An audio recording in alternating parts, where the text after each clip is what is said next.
Bayan! Kumusta po tayong lahat? Katulad ko ba, masaya din ba kayo? Tara na, sabay-sabay tayong manood sa bagong vlog ni Inday Krishna. Part 1 pa lang yan ha, baka bukas i-upload niya yung pangalawa, no?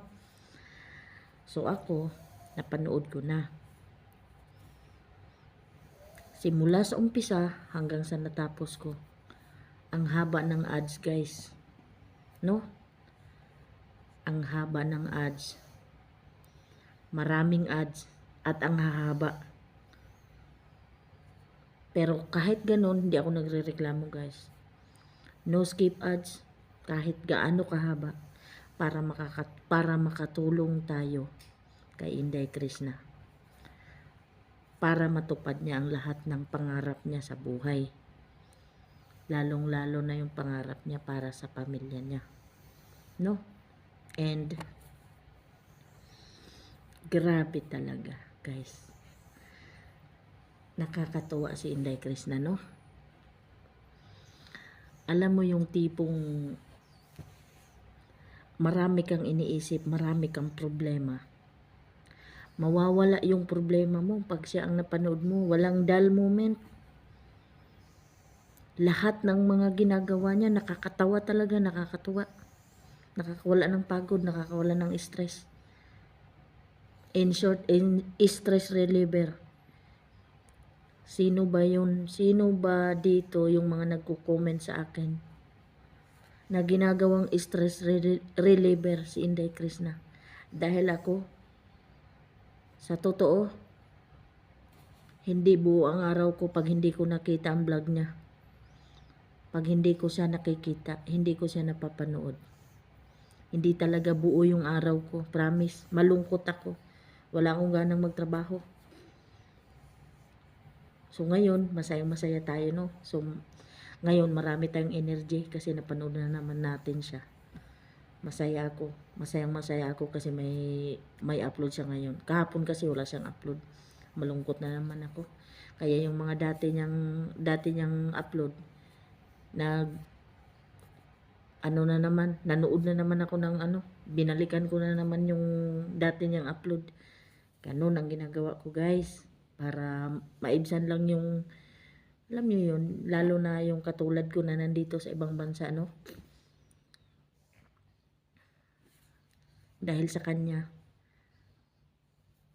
nawawala yung lahat ng stress, yung pag kami sa Pilipinas, yung pag kami sa pamilya, stress lahat, stress sa trabaho dito.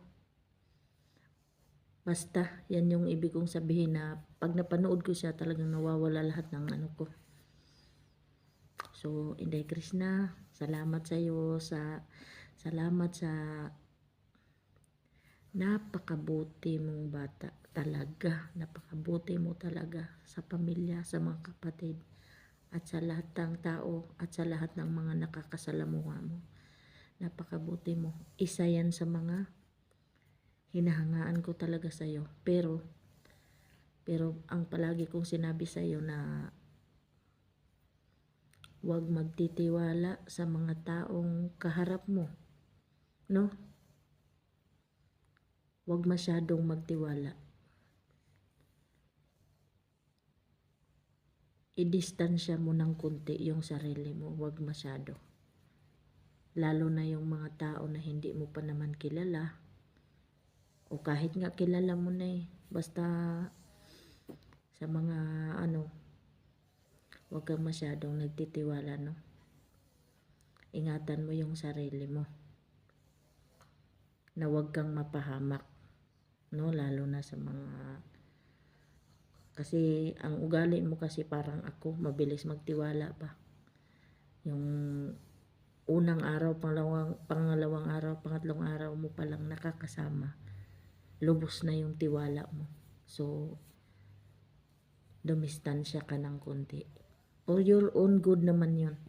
Kasi ganun din ako. Na-realize ko na hindi pala lahat ng karap mo. Na-realize ko na hindi pala lahat ng nagbait-baitan sa'yo yun na talaga yun. Hindi pala lahat ganun. Kasi lalo ka na. sikat ka na sa social media.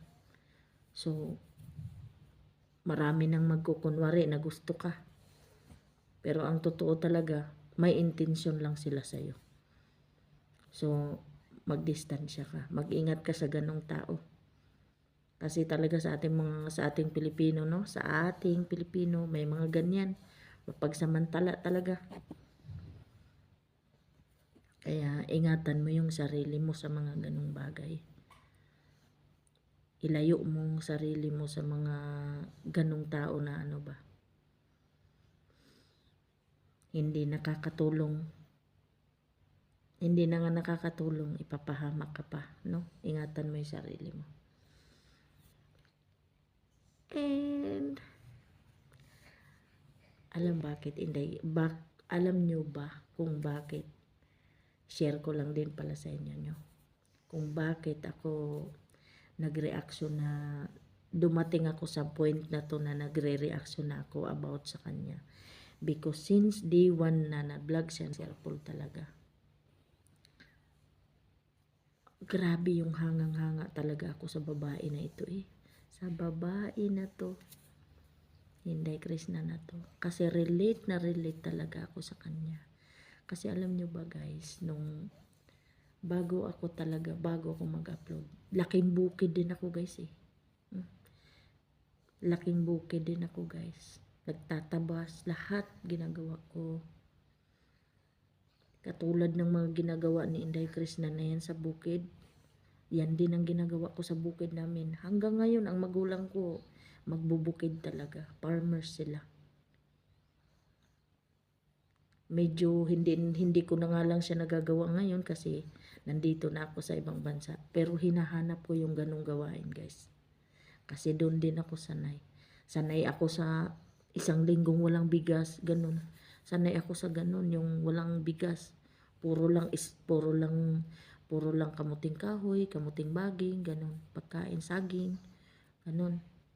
Ganun. Sanay ako sa ganung buhay guys. Kaya ito si Inday Krishna, since day 1 na vlog siya ni Sir Paul, relate ako dito. Saka kitang-kita mo yung napakabuti ng puso niya. Talaga, mabuting bata ito. Kaya kung bakit ako hanga dito. Relate ako. Kaya mahal na mahal ko to eh. Kaya talagang, sa totoo lang guys, paalala again ha. Tapos na ako manood ng vlog ni Inday Krishna. Isa pa lang, mamaya panunuorin ko ulit. Lahat ng mga nag-comment doon, inisa-isa ko na. Tingnan nyo yung mga notification nyo. Kasi malamang na-like ko na yung comment nyo, no? Inisa-isa ko. Para alam nyong mga basher kayo, mga peste kayo. Mga peste kayo sa buhay ni Inday Krishna.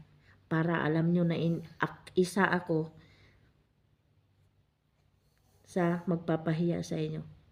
Pag once ako may makita ngayon na may nag-comment na nega doon sa magandang good vibes doon sa video ni Inday Krishna. Napaka good vibes naman talaga pero basher kayo, mga piste kayo. Hindi kayo mga masaya sa buhay nyo. Humanda kayo sa akin. Inisa-isa ko lahat ng mga comment doon ha. Tingnan nyo yung mga notification nyo. Baka isa doon sa mga comment nyo na like ko na. Inisa-isa ko. Humanda kayo sa akin. Hindi ko kayo tinatakot. Hindi ko kayo tinatakot. Pero sa susunod vlog ko, ibabanggit ko na kung sino yung mga yung basher ko at yung basher na Inday Krishna, babanggitin ko kayo. Wala akong pakialam kung mapahiya ka sa social media. Humanda kayo sa akin. Inisa-isa ko, talaga. Inisa-isa ko na. Well, tuwing nanonood naman talaga ako, nagbabasa ako ng comment pero wala akong reaction. Pero this time, nilalike ko mga comment nyo. Kung gusto ko, nilalike ko.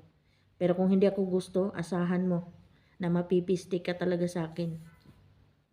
No? Tsaka please, palagi kong sinasabi na maging mabuti kayo sa kapwa nyo. Mag-ingat kayo sa mga sinasabi nyo. Sa bawat binibitawan yung salita. Isipin nyo ng mabuti kung nakakabuti. Ayun lang guys ha. Panoorin nyo ng buo yung video ko. At bukas, may part 2 itong post ko na to. May part 2. Panoorin nyo ng buo yung ngayon. At panoorin nyo yung bukas. Para lahat maintindihan nyo ha. Bye bye guys. Thank you for watching.